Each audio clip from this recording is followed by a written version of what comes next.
I'm going to declare the best round of NRLW I think we've ever had. Up Blackwell. Oh, lovely! And another lead change.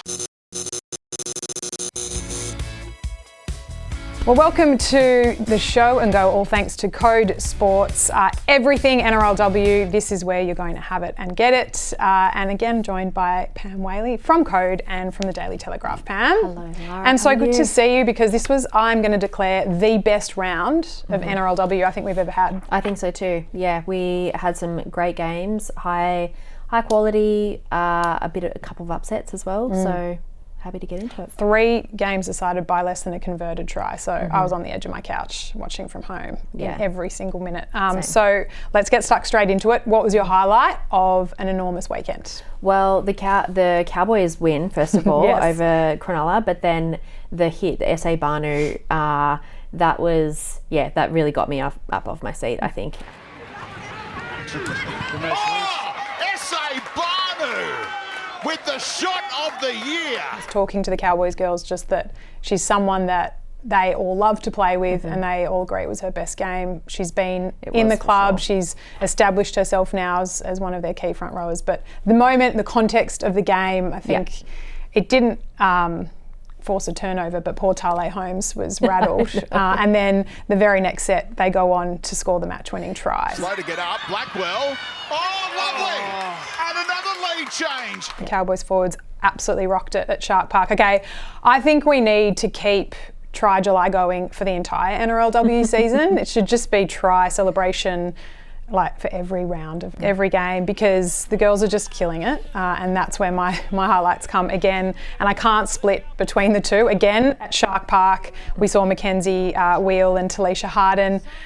Just on point as well, like so relevant. That's the thing, they're so creative, they're on zeitgeist, they're so topical. I love it. So apparently Talisha Harden sent the Coldplay clip, the CEO and the head of HR clip, to all the girls on WhatsApp.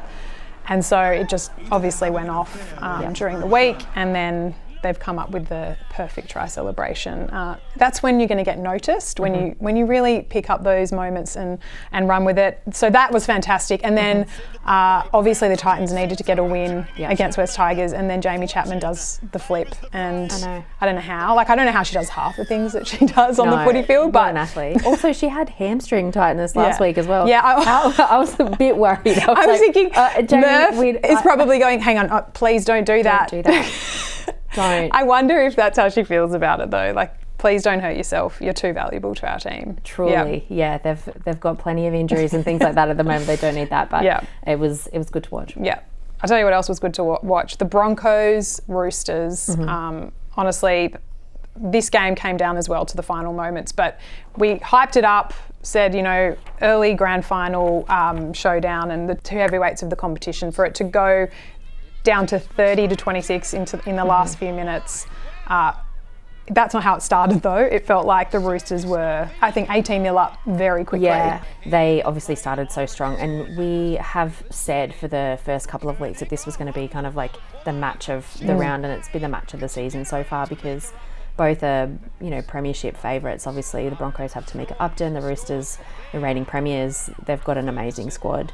So it really lived up to that. It was, I think the last maybe 10 minutes or so were starting to get a little bit scrappy, but aside from that, it was amazing. Yeah. Broncos pulled it together in the second half, didn't they? And really took it back to made a game of it. Do you think we're starting to see already, Pam, the haves and the have-nots coming out in this competition, just in terms of the quality of players in that game? Definitely, and I think you can see across the results of the first couple of rounds as well. There are teams, the Tigers haven't got a win yet. Obviously, the Raiders are struggling, and we'll get into that a little bit later. But just the gap in between the bottom and the top is really big, and the gap in between 2 of the best teams, the Broncos and the Roosters, is so small, considering the players that they have there too. And these are some of the things that we're going to see as the game expands. There's more debutantes in the game this year. There's more inexperience. There's a lot younger players in the competition as well. So we are going to see that, but we also are trying to counteract that as well with the reserve grade that we've got in New South Wales and Queensland too. So hopefully that starts to come into effect as well a little bit more. I think I judged the Roosters terribly in the preseason. I thought Millie Elliott and her not being there this year would have a big impact on their forward pack. I just thought that it would. Yeah. But the way Reema Butler and Atessa Pule played, and Olivia Koenig, they just ran right, especially in the beginning stages, which is just such a luxury to have. Yeah. And they still don't have Taryn Aiken in their team, and they're 3-0. Yeah. And that's a huge welcome back to their star half when that happens. And we're here at round 5 or 6 players in the game as well. Not just to anybody, not just to their regular halfback, just one of the best in the game. It's amazing. And I don't love this for Tamika, but she showed us she's human. Yeah.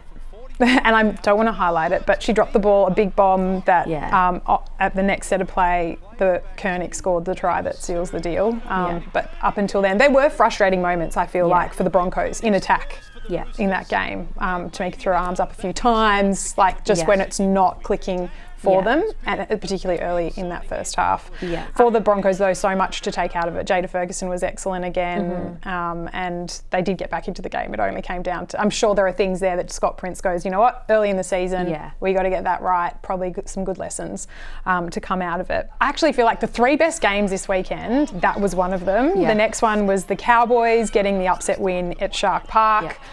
Which was just so great to watch. And I think this podcast is so important because for NRL fans, we're not going to talk about the scheduling, I promise, but those 3 games were head-to-head with NRL games. So if you didn't watch it, we're here to tell you why you should have, and perhaps next week make a choice between the 2 because these games were so good. Because the Cowboys, are they the real deal, Pam, based on what we've seen in their 2 wins out of 3? Yeah, well, you would have to think so, wouldn't you? As you said, 2 wins out of 3, they've been really impressive. They've been so gutsy. And then this win in particular, without Ja'Kai Whitfield, who was a late withdrawal. I think it was a hamstring injury or a hamstring strain. So late withdrawal, and she's been great for the first 2 games as well at fullback. And then obviously the huge call to drop Kirra Dibb, who's their captain and half, one of the better players in the game. So for them to be able to come out and perform the way that they did speaks volumes of the kind of team that they are and the culture that is being created up there. Very impressive. To do it at Shark Park as well. Cronulla coming off in a huge win themselves. That's 2 losses at home for the Sharks to start the season. They certainly won't be happy with that. We've already spoken about S.A. Banu. She was enormous. So was Mackenzie Wheel and Brie Chester. Their forwards just dominated this game. But the halves is a talking point. Rosie Kelly remains in the halves and Tallulah Tillett came back in. Tillett had 2 try assists. Rosie came up, I believe, with she was involved in the set that ended up seeing them score the match-winning try. I mean, Ricky Henry's pretty open. He said that Kira's got stuff to work on. And it's the first time we're really seeing that coaches have the ability to drop players back to reserve grade. Kirra didn't play this weekend, but off that performance, you wouldn't imagine he's making a change to the halves this week. So there's every chance she lines up for the Pride in round 4. Yeah, which is a huge call to make, right, from a coach. Kirra is the co-captain there of that club, and as we said, one of the better halves in the game as well. So as we were talking about before, the ability for coaches to be able to drop players to reserve grade and for them to be able to work on things is, it doesn't sound like much, but it is a huge kind of step forward in the women's game to be able to develop people or to be able to apply pressure, exactly, but also send them somewhere to work on their stuff. Exactly right. Their game, not just to sit down for 2 weeks to miss and train games, and not be able to prove yourself. Yeah, that's it. And 3. They've got 3 halves there. Apparently it was competitive all pre-season. So he gave Kirra Dibb the nod the first 2 weeks. Didn't see, obviously, whatever those things were, wasn't seeing it. and makes a change. Whether that's, again, she works on her stuff and comes back in. Yeah. But at the moment, it's Kelly and Tillett in the halves. Yeah. And they had a great game. That was a huge, huge moment for them in their season. Yeah. Well, the other last-minute win came at Accor Stadium. Yeah. The sick and sorry Dragons, we're going to call them. They were crook as could be, we find out after the game, but they get the job done over the Bulldogs. And in what, again, was a very exciting game to watch from start to finish. So can you explain to me? I'll tell you exactly. Okay. All right. So Sammy Bremner and the coach told us a bit more about this. So Indy Bostock and Zali Hopkins, they were in hospital and I believe only got out of their hospital beds in time to play. Racine McGregor, the half who kicked beautifully on the day, she had fevers and was up all night, really sick the night before. A number of other players, I'm told up to half a dozen of them had a serious flu all week and many of them didn't train. So to come up against a Bulldogs team who were confident, who'd won 2 in a row on the bounce and had been very physical, and it was a very physical game, hugely physical and a tough contest, and it just puts the whole thing into perspective when you watch the way they continued to fight until the very end. And Hannah Southwell's celebration should have probably been one of our highlights at the top because we can't just because they're so creative. Because she did what you're not meant to do, which is celebrated it before she actually crossed the try line. But that was a really great moment for Hannah. I feel like it looks like she's happy playing some of her best footy again. And maybe we haven't seen that from her, Hannah Southwell, since she had the ACL. So a fresh change for her, a new chapter, back at the Dragons. And it looks to be working for her. She looks fresh, doesn't she? She looks happy, she looks relaxed, she looks free. And I think that's amazing. We all know what kind of a player Hannah has been in the past and what kind of player she can be. So it's good to see her kind of get back to that and be around and leading some of these young superstars that are rising through the game. Obviously, they've got plenty of experience there at the Dragons in kind of key positions. We talked about Racine, but really just a young kind of enthusiastic bringing team. her, Hannah and Nita Maynard, that's what they spoke about in the post-game, because they actually do have a very young squad, so to have those experienced players come to the club were really key recruits. Now, you wrote a great story on the Tuanier sisters, and that was a great matchup. I guess, it would have been emotional for both of them to come up against each other for the first time, but they seem really competitive and quite up for that.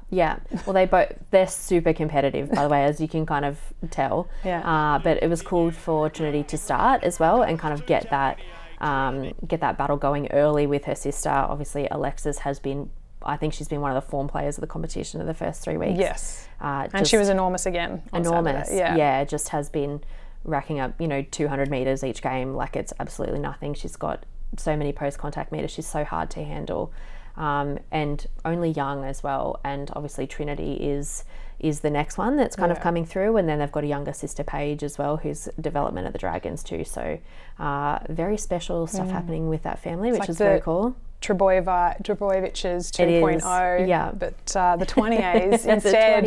And they couldn't very well one day reunite, which would be a great thing. Obviously, right now, Bulldogs are very happy to have Alexis in their team. That's what they want too. They want to be able to play sounds like one that day. One day, but right now, great to spread the talent. There's enough of them. They can go around. Now, the Bulldogs, though, probably missed Tekka, and I think she would have been sitting in the stands feeling pretty crap, watching on suspended. And, Taylor Preston, this is the pressure of NRLW every week, had some moments that to ice the game or to put the pressure back on the Dragons if she'd kicked a field goal. But that's what we love to see. That's part of it, right? Like the hard bits. They've had some great moments already this season, the Bulldogs, but they'll take a lot of lessons from how they managed the back end of that game. And to have two kind of very intense games back to back. So obviously the week before they played the Tigers and that really went down to the wire as well, super physical, and then to have this Dragons game too. It's going to really test out their squad, see what they are capable of, and we will probably see the fruits of that in these next couple of weeks as well. If they're able to step it up. Obviously they miss Tekka so much. But they're definitely one to watch this season. One to watch this week, a big plug here for NRLW on Fox on Thursday. Holly Wheeler celebrated game 40 and we were privileged to have her mic'd up on game day. So I'm told already by our producer who had the audio in their ears the whole game. There'll be plenty we can't use because you can imagine she would have been very fired up, but some really great insight into the inspiration she provides in the moment and in a very tight game. So we'll have that ready to go for the show on Thursday. That'd be cool. She's super competitive as well as we know, loves a chat. So I'm sure there was plenty of content to work with. So look out for that. Now, that's been like the really awesome stuff, and that's majority of our chat today is how good the contests were, and really how the game is finding new levels, which we always want to see. But that's not the news for all our teams. The West Tigers and the Raiders are both winless through 3 games, but I guess the bigger disappointment has been the team from Canberra. The drop-off has been significant. Yeah, well, we talked about it, didn't we? We spoke about it with Tiana last week, just what they are lacking at the moment, and it seemed like they were missing a kind of an X factor, but then, again, this week's just, they were absolutely owned. So I put some numbers together. So they've missed 122 tackles in 3 games. They've leaked 138 points. And then it's kind of crunch time for them now. They've obviously lost the 3 games this year. They won 3 games last year. But overall, so this is their 3rd season in the NRLW now. They've had 8 wins in the 3 seasons. So that's 21 games so far. But 5 of those are in 2023. So it's getting to be a bit of a crunch time for them. And the game against the Eels, obviously, that they were absolutely walloped, had a 56% completion rate, which is so disappointing when you, obviously the players would be so disappointed, and just because it doesn't reflect the effort that they put in, and it doesn't reflect the squad that they have. But I think that's why it is so disappointing, because you look at them and the team on paper is great, and there's no real explanation for it. And then speaking to the Raiders as well, they trained really well all week. There were a couple of girls that were sick, but they don't want to kind of have any excuses for the way that they have played.